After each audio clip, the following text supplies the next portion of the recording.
Now let me define another extension of the definition of ring, and we call this structure as a sigma ring. We can also write it in this fashion, sigma ring. So this is an extension of the definition of ring in the sense that a ring was closed under the operation of taking finite unions and differences. If we change the finite unions to countably many unions, then it becomes the definition of a sigma ring. So a formal definition is a non-empty class of subsets of omega. So let me denote this class by say script S is said to be a sigma ring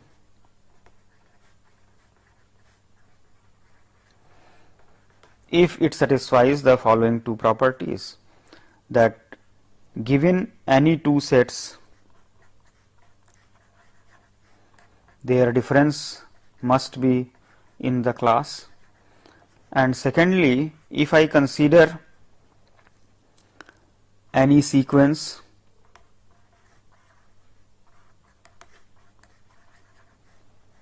then its union must belong to.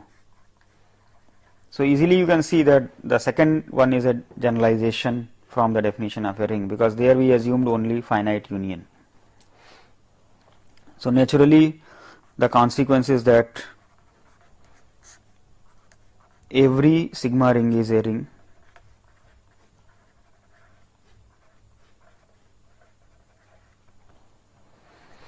Secondly, if I have a ring and it is closed under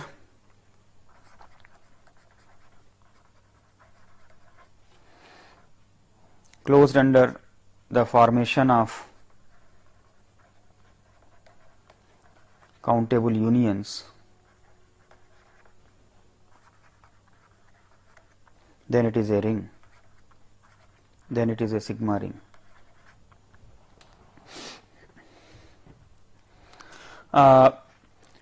As you had seen in the definition of ring, we assumed only closeness under the formation of unions and the differences. However, we could show that it is closed under the formation of symmetric differences, the formation of intersections, etc. In a similar way, if I am considering a sigma ring, then it will be also closed under the formation of intersections. So let us write down that statement. If I have a sequence say En in S, then we can write intersection En, n is equal to 1 to infinity, as E minus union E minus En, n is equal to 1 to infinity, where E denotes the set, union n is equal to 1 to infinity. Now, if script S is a sigma ring, and if I am considering a sequence En there, then naturally the countable union of these sets belongs to the class S. Now E minus En also belongs, because this is the differences of the sets, and therefore if I again take the countable union, that is again belonging to the class S, and therefore E minus this is again in the S. So this belongs to S. Now since this is a alternative representation of the intersection En, this means that every sigma ring is closed under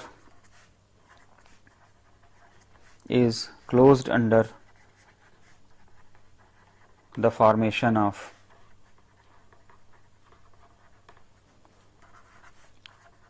countable unions.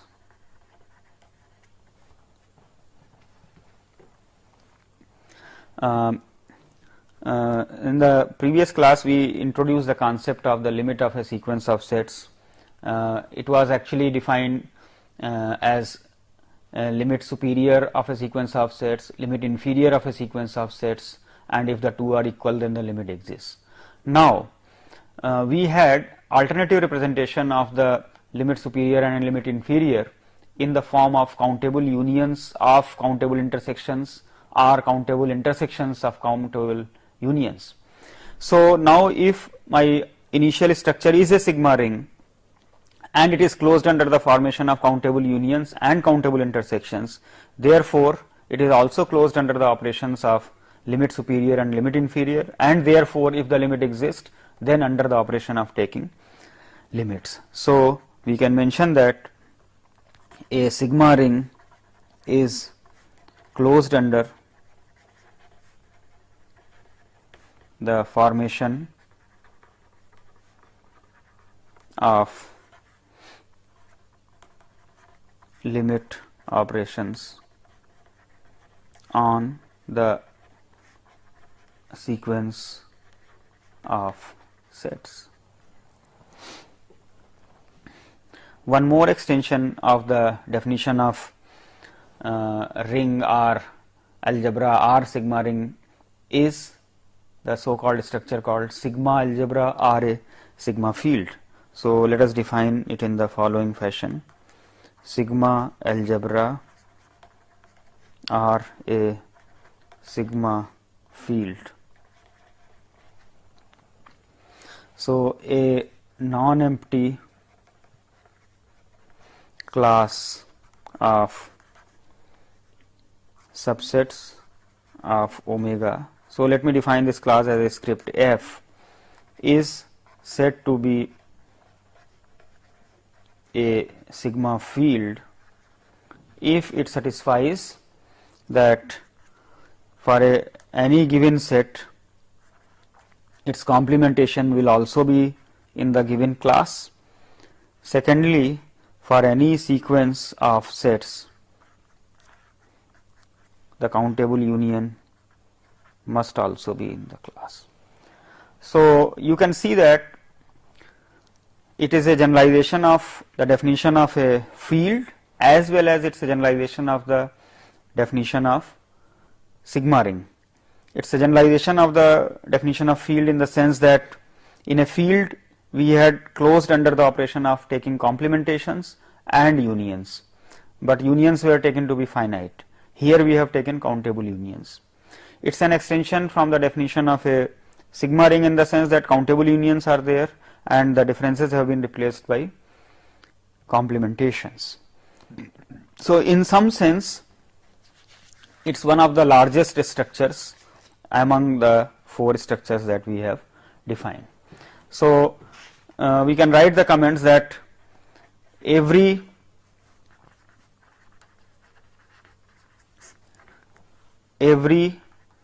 sigma field is a sigma ring, every sigma field is a field, and therefore, every sigma field is also a ring. We can also say that a sigma ring closed under the formation of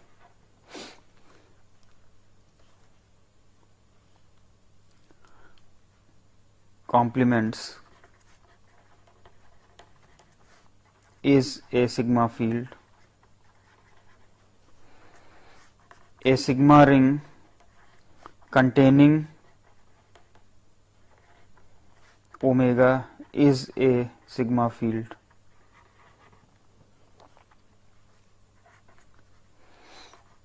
A field closed under countable unions is a sigma field. So, among the four structures, this sigma field or sigma ring is the most general structure. A related structure is that of a monotone class.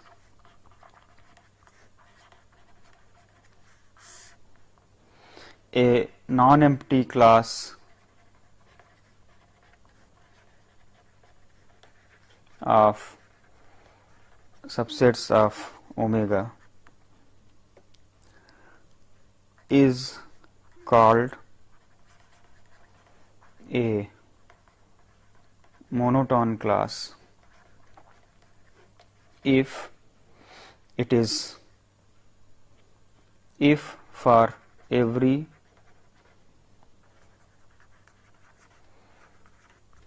monotone sequence En in this class limit of En belongs.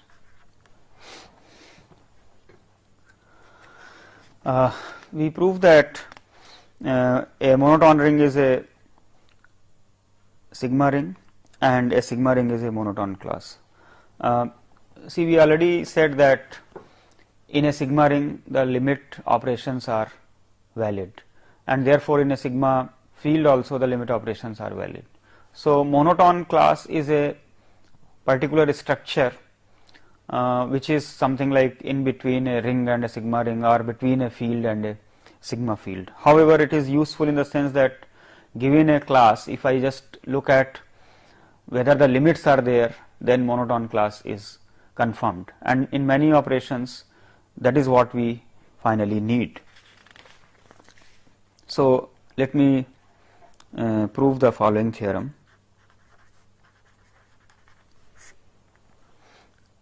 A sigma ring is a monotone class a monotone ring is a sigma ring.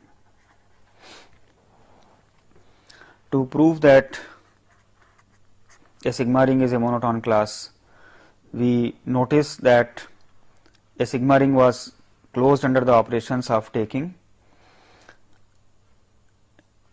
infinite unions and infinite intersections, and therefore the limit operations were valid. Therefore, a sigma ring is naturally a monotone class, because if a monotone sequence is taken, its union or intersection is the limit, depending upon whether you have a monotonically increasing sequence or a monotonically decreasing sequence. So, the first statement is valid as a sigma ring is closed under countable unions and intersections. To prove the second statement, let us see in the following fashion.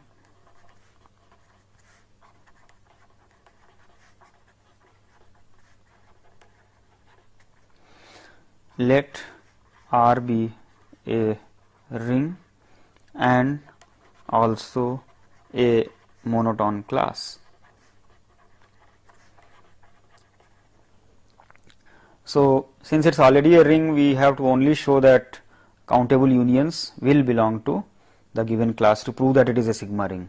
So, let us consider a sequence A in R.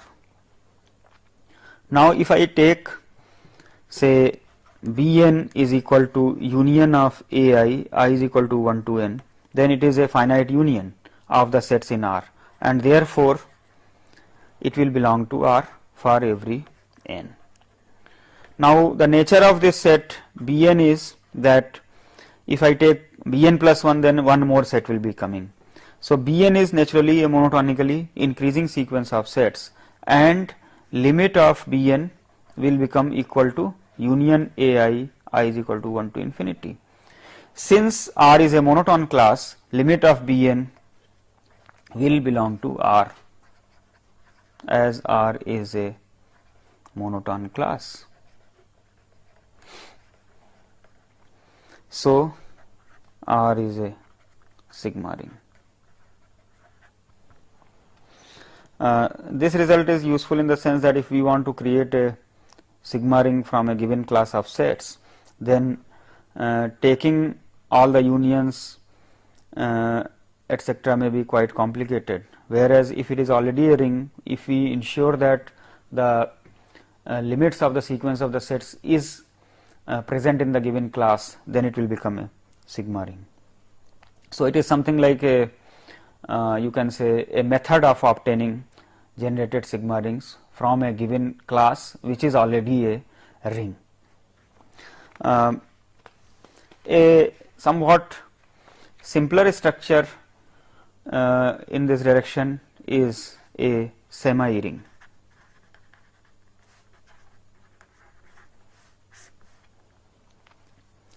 A non-empty class, say P of subsets of omega, is said to be a sigma ring, said to be a semi ring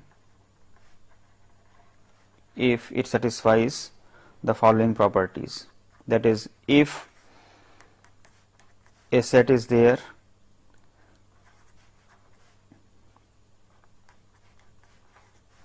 then E intersection F belongs to P. That means it is closed under the formation of the taking intersections. However, another property which looks somewhat different than the ones which we have given till now is that if E and F are any two subsets of omega in P, and say one of them is a subset of the other one, then there is a finite class C naught, C1 up to Cn of sets in P such that E is equal to C naught subset of C1 subset of Cn, which is equal to F, and the successive differences of Ci's must be in P. I mentioned that it is a structure which is simpler compared to the structures that we defined just now, in the sense that I have not assumed the that union will be there or complementations will be there. You can see here through an example, if I consider say omega to be any set, and P is say the class consisting of the phi set and the set of consisting of singleton sets for all x belonging to omega, then this is a semi ring. Let us see how. If I take intersection of any two sets, then that will be empty set. If I take any two sets, since no set is a subset of another one, the second property is trivially satisfied. So, this is a semi ring. Now, why I said that it is a structure which is more simpler in nature compared to ring, sigma ring, field or sigma field, because now you see this set P, it is not satisfying properties of none of the previous structures. For example, unions of two sets are not there. So, it cannot be a ring, sigma ring, field or sigma field, whereas it is a semi ring. Let me take another example. Suppose I consider omega to be the set of real numbers, and I consider P to be the class of intervals of the form A to B, that means semi closed intervals. I am taking left closed and right open. Then this is a semi ring. To see the structure of this, suppose I am considering any two intervals of the form A to B. Now, if I take say A1, B1 and say A2, B2, then if I take the intersection of this, then if they are of this form, then the intersection of A1 B1 with A2 B2 is of the form A2 B1, which is again an interval of the same form. Suppose I take these to be disjoint, then the intersection will be phi, which is corresponding to the choice A is equal to B here. Similarly, I may take this on this side, say A2 B2. In that case, the intersection will be A1 B2, which is again an interval of the same form. So, in all the cases, the intersections will be existing in the class P. Now, suppose I consider two intervals such that one of them is contained into another one. So, let me take A1 B1 contained in the interval A2 to B2. Now, if I look at this, then I can consider n classes which are n sets. Here if you look at the second property of the definition of the semi-ring, then there is a finite class of sets in P, C0, C1, Cn, such that the smallest of this is same as E and the largest of this is same as F, such that their differences belong to P. So, if we look at this one, I can always construct sets like this. So, this set itself can be my C0, this can be some set, let me call it say C1 to D1, say C2 to D2, C3 to D3, and this is say Cn to Dn. Then each of them is a superset of the previous one. The largest is equal to the bigger interval A2 to B2, the smallest is equal to the interval A1 B1. All of the sets are of the same form, and therefore, they are satisfying the property that they are in P. If I consider the difference of any two successive sets, so for example, if I take C2 A2 D2 minus C1 D1, then it is equal to, now in this particular structure the difference is equal to C2 D2. So, I am removing C1 D1 from here, then it is becoming equal to C2 C1. So, if I look at the definition of the semi ring, then it is belonging to the class P. So,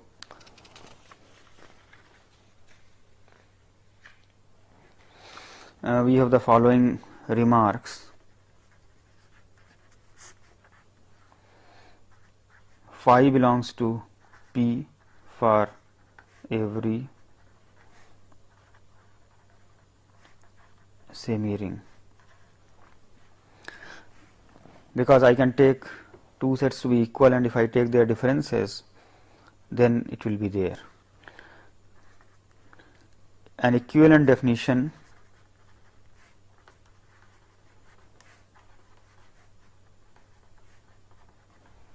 of semi ring would be